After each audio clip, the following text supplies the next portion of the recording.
자, 우리 오늘 말씀은 우리 사도 바울이 3차 전도 여행을 이제 마치고 그들이 이제 사도 바울이 이제 도착한 것이 예루살렘이다라고 말씀을 드렸습니다.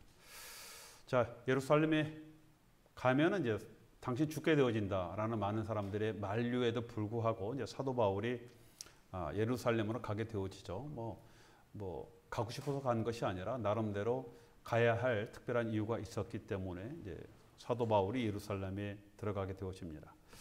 뭐 당연히 들어가니까 유대인들이 여러 가지 모함을 만들어서 이제 사도 바울을 이제 잡아다가 그를 그냥 돌로 쳐 죽이려고 하는 그런 소동이 막 일어나니까 당시에는 유월절이었다라고 그랬죠.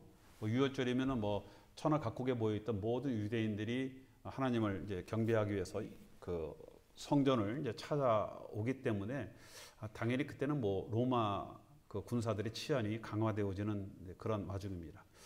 자, 천부장이 쭉 가다 보니까 뭐 이 소동이 났거든요. 얼른 가 보니까 웬 사람을 잡아놓고 막 돌로 쳐 죽이려고 하는 이제 그런 상황을 보고 이제 말리죠. 뭐 이유도 없이 자기가 관할하는 관내 안에서 사람을 쳐 죽이는 일이 있으면 안 되니까, 그렇죠? 자, 뭐 보니까 뭐 이게 뭐 특별한 일이 있는 것이 아니에요. 그래서 일단은 사도 바울을 이제 안전하게 자기네들이 머무르는 이제 영내로 이제 끌고 가게 되어지는 겁니다. 자, 끌고 가다가도 사도 바울이 틈이 생기지 않겠습니까? 그러니까 나 헬라어로 그 천부장에게 나 저들에게 좀 할 말이 있으니까 잠깐 얘기 좀 하게 해달라라고 얘기를 합니다. 이제 뭐 천부장이 그러면 얘기해라라고 할 때 그 짧은 시간을 줬을 때 사도 바울이 거기서 이제 설교를 하는 거예요. 그렇죠? 거기서 이제 복음을 또 자신의 입장을 얘기하면서 복음을 이야기하는 이제 그런 사도 바울을 보자. 유대인들 그냥 두겠습니까? 말씀에 보면 이러한 놈은 없이 하자. 무슨 얘기입니까? 죽이겠다 그 얘기입니다. 분노하면서 옷을 벗어 던지고 티끌을 공장에 날리면서 이제 소란을 부리자 이제 치안을 담당했던 그 천부장이 사도 바울을 즉시 이제 영문안 그 군사 보호 지역 안으로 이제 데리고 들어가게 되어집니다. 자, 들어가자마자 상황을 알아야 되지 않겠습니까? 자, 그러니까 사도 바울을 채취하면서 너 어떻게 된 것이냐라고 불어라라고 이제 신문을 하게 되어지는 그런 상황이 뭐 22장 이제 거의 마지막에 이제 나오게 되어집니다. 뭐 사도 바울이 맞다 보니까 뭐 괜히 맞겠습니까? 그러자 나 로마 사람인데 너 죄복 알지도 못하고 이렇게 두들겨 패도 돼? 라고 이렇게 사도 바울이 이야기를 합니다. 자, 그러자 옆에 서 있던 백부장이 깜짝 놀라죠. 그렇죠? 로마 시비권자를 함부로 이렇게 그 죄가 드러나지도 않았는데 보호 없이 뭐 이런 가혹한 취급을 받는 건 문제가 되기 때문에 그렇습니다. 자, 그래서 신문을 멈추고 이제 천부장에게 이제 달려가서 이제 그런 상황을 얘기하고 그동안 있었던 그런 얘기는 뭐 다른 사회적인 문제가 아니라 자신들의 어떤 그런 종교적 문제입니다라고 그렇게 이야기를 합니다. 자, 그러자 보면요. 로마 사람이니까 뭐 유대인들은 니네 법은 니네가 알아서 종교법은 너희들이 알아서 해라라고 해서 다시 사도 바울을 어디로 데리고 갑니까? 사내들이 공회로 끌고 가는 거예요. 유대인의 종교 집판 그 법정 기관이었고 종교 기관이었던 사내들인 공회로 데리고 나갑니다. 자, 여러분 당시에 공회는 종교나 자신들의 풍습에 관한 내용만을 이제 다룰 수 있었거든요. 그렇죠? 그 외에 뭐 정치적인과 치안적인 문제는 당연히 뭐 로마에서 이제 알아서 이제 처리를 하기 때문에 그렇습니다. 자, 여러분 사도 바울이 뭐 공회니까 사내들이 공회니까 거기에 공회원들 있을 뿐만 아니라 제사장들도 함께 오지 않습니까? 거기서 전혀 기죽지 않고 당당하게 자신의 믿음을 변호하는 그런 이야기가 오늘 23장에 나오게 되어지는 겁니다. 자, 1절에 보니까 뭐라고 얘기합니까? 오늘까지 나는 범사에 양심을 따라 하나님을 섬겼노라. 너희들이 내가 하나님에 대해서 반역을 한다라고 얘기하지만 나는 양심에 따라 하나님을 섬겼다라고 이렇게 이야기를 합니다. 자, 여러분 섬겼다라는 이런 단어는요. 시민으로서 의무를 다했다라는 그런 뜻을 갖고 있는 그런 단어입니다. 모든 일에 나의 신앙과 나의 믿음을 따라 내가 하나님을 섬겼다. 그리고 도리어 거기 있는 제사장들을 향해서 뭐라고 얘기합니까? 회칠한 담이여 하나님이 너를 치시리로다. 그렇죠? 위선으로 가득 찬 유대인 지도자들을 질책하고 바울을 이 질책을 하는 겁니다. 당시에 제사장들은요, 그 레위 지파족에 따라서 제사장이 된 것이 아닙니다. 돈 주고 다 성적을 매매해서 제사장이 되었던 그런 정치적인 그런 사람들이었기 때문에 사도 바울이 자 그렇게 이야기를 하죠. 자 그러면서 이제 지혜를 꺼냅니다. 너희들이 나를 이렇게 죽이려고 하고 하는 이유가 바로 예수 때문인데 나는 다른 것도 아니고 바로 이 부활에 대해서 전하고 있다. 그렇죠? 나는 그 예수가 죽었다 다시 부활한 그 부활이 있음을 나는 믿고 그 부활에 대해서 내가 전하고 있는데 이게 뭐 특별한 문제냐라고 이렇게 사도 바울이 이야기를 합니다. 당시에 대제사장들은요 대부분 그 사두개파에서 제사장이 됩니다. 왜냐하면 사두개파들이 그 다 돈을 사서 그런 어떤 그 관직들을 이걸 수여하고 있기 때문에 제사장들은 거의 다 사두개파들이고 그 다음에 사내들인 공회에는 바리새파 사람들이었거든요. 사두개파 사람들은 부활을 믿지 않았습니다. 반면에 바리새파들은 이제 부활을 믿고 천사도 있고 영도 있다라고 이렇게 믿었던 그런 사람입니다. 자, 그러자 사람들은 바울의 문제로 모였는데 바울이 그렇게 얘기하니까 이 갑자기 싸움이요. 바울은 빠지고 두 그룹 간의 싸움이 되어지는 거예요. 그렇죠? 사도 바울이 전략적으로 이제 그런 말을 한 것 아니겠습니까? 뭐 그러자 이제 천부장 이렇게 보니까 천부장이 볼 때 좀 한심하지 않겠습니까? 이거 뭐 재판하라고 데려다 놨더니 서로 두 지파 간에 뭐 도리어 싸움이 나고 논쟁이 나고 뭐 그러다가 잘못하면 시민권자인 바울이 어떤 불상자 그 뭐 잘못된 일이 일어나게 되어는 다 자기 책임이 되지 않겠습니까? 그러니까 바울을 데리고 다시 그 군사 영문 안으로 이제 들어오게 되어지는 겁니다. 자, 사도 바울이 어쨌든 공회로 갔지만 그 공회에서 사도 바울을 죽이지 못했거든요. 죄명은 씌지 못했습니다. 사도 바울이 다시 무사히 빠져나간 거예요. 그러다 보니까 유대인들이 생각할 때 이거 정말 격분하는 겁니다. 저때 여기까지 왔을 때 저기서 죽여야 되는데 교묘하게 부활 얘기를 해서 괜히 지네들끼리 싸움 붙여놓고 사도 바울은 싹 빠져나가게 되어지자. 자, 그러자 이제 열심당원들이 있지 않습니까? 아주 극우당원들이 있어요. 이 40명들이 내가 바울을 죽이기 전엔 전혀 먹지도 마시지도 않겠다라고 아주 맹세를 하는 그런 사람들이 40명이나 이제 나오게 되어집니다. 자, 그러자 이제 이들이 어떻게 꾀를 씁니까? 다시 천부장에게 가서 우리가 그때 좀 재판이 좀 문제가 있었는데 우리가 다시 재판을 하겠다. 그러니까 사도 바울을 다시 보내달라라고 이렇게 요청을 해서 사도 바울이 오면은 재판장에 오기도 전에 그냥 죽여버리자라는 그런 계획을 이제 짜게 되어지는 겁니다. 자, 이 얘기를 바울의 조카가 듣는 거예요. 그렇죠? 그 얘기를 음모를 듣고 바울에게 달려가서 이것을 이제 바울에게 얘기하자 바울은 옆에 있던 백부장을 통해서 다시 천부장에게 이야기를 하게 되어지고 천부장은 이거 사태가 이렇게 되어지니까 여기서 해결될 문제가 아니다라고 해서 당시에 로마 총독이었던 벨릭스에게 이 사도 바울을 호송을 하게 되어지는 겁니다. 그때 로마 총독 벨릭스가 있었던 곳이 바로 가이사라라는 그런 곳이었어요. 해안에 있는 아주 지중해 해안에 있는 아름다운 도시였죠. 자, 늦은 밤에 이제 사도 바울을 이제 전격적으로 이 가이사라로 호송을 하게 되어지는 겁니다. 자, 여러분, 우리가 좀 이런 마음도 들잖아요, 그렇죠? 주의를 하는 일인데 계속적으로 이 사도 바울에게 하나가 풀리면 또 다른 위험이 오는 이런 계속적인 문제들이 발생을 하지 않습니까? 사도 바울만 그렇습니까? 우리도 그렇잖아요. 주안에 좀 살라고 열심히 하다 보면요. 이상하게 하나 문제가 풀리면 이제 됐다라고 생각하는데 계속적으로 어려움과 이 고난이 올 때가 있습니다.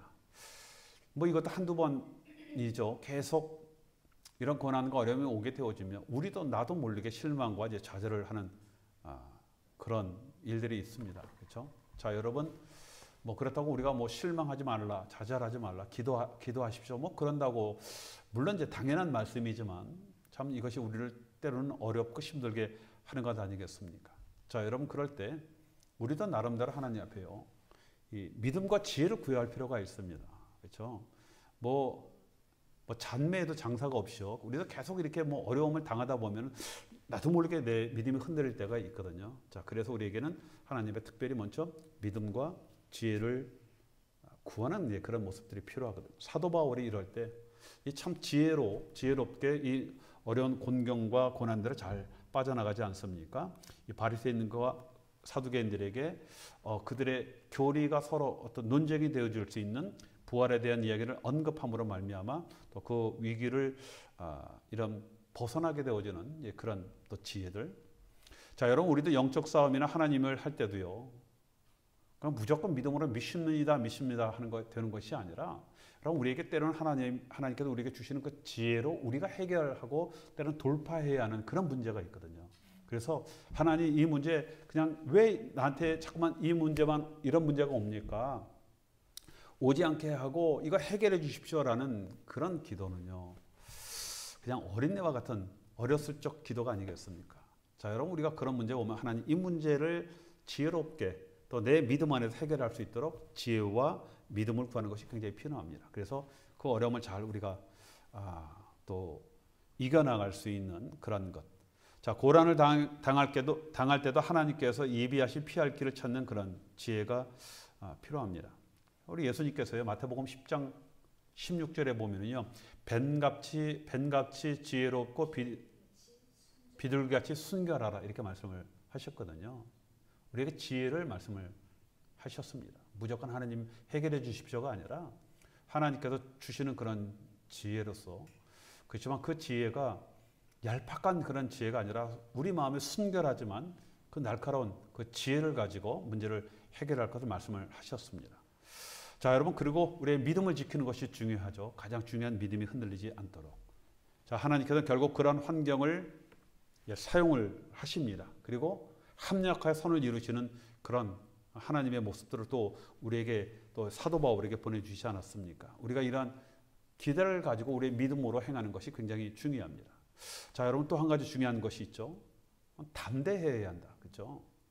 여러분 지혜롭고 우리가 믿음으로 어떤 일들을 대처하지만 그런데 중요한 것은 담대함이다 하는 겁니다.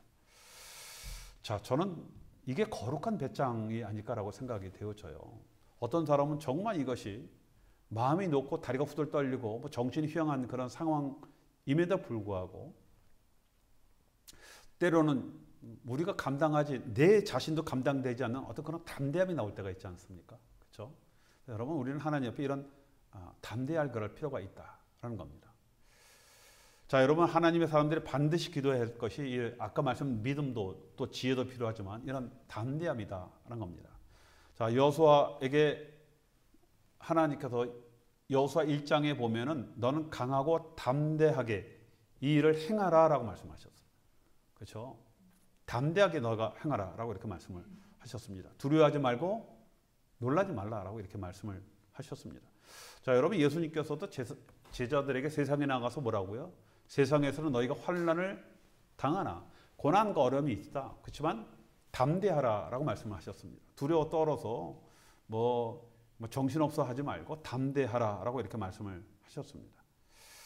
자, 여러분, 우리가 하나님 말씀 안에서 정말 이 두려움 없이 담대히 하는 것 굉장히 중요합니다. 이걸 위해서 여러분 우리가 또 기도해야 할 필요가 있습니다. 바로 이것이 영성 아니겠습니까? 그렇죠? 영성이라고 다른 게 아니라 이런 담대함이 영성이다라고 말씀을 들을 수가 있습니다. 자, 24장에 바울을 죽이기로 작정한 사람들 결사대 40명이 되었죠. 나 죽기 전에 우리 먹지도 마시지도 않겠다. 이거 생명 걸고 반드시 죽이겠다는 그런 자들이 아니겠습니까? 자, 천부장은 바울의 이런 신변 보호를 위해서요 군사를 동원해서 로마 총독으로 이제 이송을 하게 하였다라고 말씀을 드렸습니다. 자, 여러분, 그러자 이제 유대인들은 방법이 없는 거예요. 사도 바울이 로마 사람이기 때문에 이제 로마 관나라 들어갔거든요. 그러다 보니까 이제 정식으로 고소를 해야 되지 않겠습니까? 그러니까 대제사장들과 이제 장로들이 그 로마법에 아주 익숙한 변호사를 이제 고용을 합니다. 이게 이제 사도행전 24장 이야기예요. 그 고용된 변호사 이름이 뭐라고요? 더둘로, 그렇죠? 24장에 나오죠. 더둘로를 데리고 총독 벨리스에게 와서 바울을 이제 고발을 하게 되어지는 겁니다. 자, 그 고발 내용이 참 전에도 제가 한번 말씀드렸던 그런 기억이 있는데 5절에 보면요. 이렇게 고발합니다. 우리가 보니까 이 사람은 전염병 같은 자라. 그렇죠? 천하에 흩어진 유대인들 다 소유하게 하는 자요 나사렛 이단의 우두머리라. 이렇게 이제 고발을 합니다. 바울 그냥 두면 주변에 있는 사람들 다 예수로 전염시킨다라는 겁니다. 그렇죠? 그래서 이제 사도 바울은 이제 전염병 같은 자. 그렇죠? 뭐 전에 성경에 보면 이것을 이제 연병이라고 말씀하죠. 그렇죠? 사도 바울은 이제 연병으로 이렇게 이야기를 합니다. 뭐 우리 옛날에도 뭐 그런 욕이 많이 있지 않습니까? 자, 여러분 더들로가 이제 사도 바울은 이제 연병이라 이렇게 얘기를 했지만 이것이 바로 사도 바울의 실제적인 영향력을 얘기하는 거거든요. 그렇죠? 뭐 여러 가지 리더십이 있지만 여러분 가장 강력한 우리는 리더십을 영향력으로만 하고 가장 강력한 리더십이 이런 것 아니겠습니까? 그렇죠? 자, 바울이 가는 곳에 많은 사람들이 예수를 믿는 자로 변화가 되어진다라는 겁니다. 자, 그래서 유대인들이 볼 때 아주 위험한 선동가로서 유대는 물론 잘못하면 이 사람이 로마까지 위험을 줄 수 있다라는 그런 논리로 지금 고소를 하는 겁니다. 그러니까 이 사람 살려두면 안 된다, 죽여버려야 된다, 뭐 이런 고소가 이제 진행되어지는 것 아니겠습니까? 자, 여러분 사도 바울은요 복음에 대해서 그 반대 사람들이 정말 이렇게 두려워할 정도의 강력한 복음에 대한 열정과 또 그 영향력을 가졌던 그런 사람입니다. 그렇죠? 자, 여러분 우리도 아마 이런 좀 이야기를 들어야 되지 않겠습니까? 야, 저 사람한테 걸리면 교회 안 가고 못 배게 할 그 정도. 또 우리도 그런 모습들이 또 우리 안에 있어야 될 것이다라고 생각이 되어집니다. 자, 여러분 쓸데없는 어떤 악한 풍습이나 그런 나쁜 말을 통해서 사람들을 전염시키는 것이 아니라 정말 예수로 전염시킬 수 있는 그런 사람. 자, 그런 사람들을 또 우리 하나님이 또 찾고 또 그런 사람을 사용하시는 것 아니겠습니까? 자, 여러분 그래서요 우리 주변에 어떤 사람이 있느냐가 굉장히 중요합니다. 그렇죠? 제가 지난번에도 말씀드린 것 같이 내 주변에 어떤 사람이 있느냐에 따라서 나도 그렇게 영향을 받게 되어지는 겁니다. 또 뿐만 아니라 또 나에 의해서 다른 사람들이 영향을 받게 되어진다는 겁니다. 그래서 우리가 정말 어디에 가든지 예수의 어떤 그런 영향력을 나타낼 수 있는 그런 사람이 되어지는 것, 이것이 굉장히 중요한 일이 되게 되어지는 겁니다. 자, 여러분 우리는 항상 이런 어떤 우리 마음속에 항상 믿음과 사람들이 만나면 정말 편안하고 저 사람 만나면 그냥 좋고 그냥 대화하고 싶고 함께하고 싶고 뭐 이런 영향력이 있는 그런 사람들이 되지 않겠습니까? 그래서 우리가 어디 갈 때마다 사람들에게 어떤 웰컴을 받고 우리가 한마디 하는 그런 말들을 사람들이 정말 신중하게 귀담아 들어주는 뭐 그런 영향력을 가진 그런 사람들이 정말 되어질 때 그것이 우리가 축복의 사람이 아닐까라고 생각이 되어집니다. 자, 여러분 사도 바울은요 뭐 유대인들은 당연히 그를 뭐 이 정도로 연병이라고 할 정도로 이렇게 미워했지만 여러분 하나님 편에서는 정말 이 사람을 통해서 많은 사람들이 예수로 감염시키고 예수의 어떤 정말 행복 바이러스를 전파하는 그런 사람 아니겠습니까? 그렇게 귀하게 사용되어진 그런 사람입니다. 그렇죠? 다시 한번 우리가 사도 바울의 이런 어떤 믿음 또 이런 행복 또 이런 삶들을 우리가 다시 한번 우리가 돌아보고 우리도 이런 긍정적이고 또 믿음의 행보를 걸을 수 있는 정말 하나님의 축복 또 하나님의 영광을 돌릴 수 있는 저와 여러분이 되시길 주님의 이름으로 축원드리겠습니다.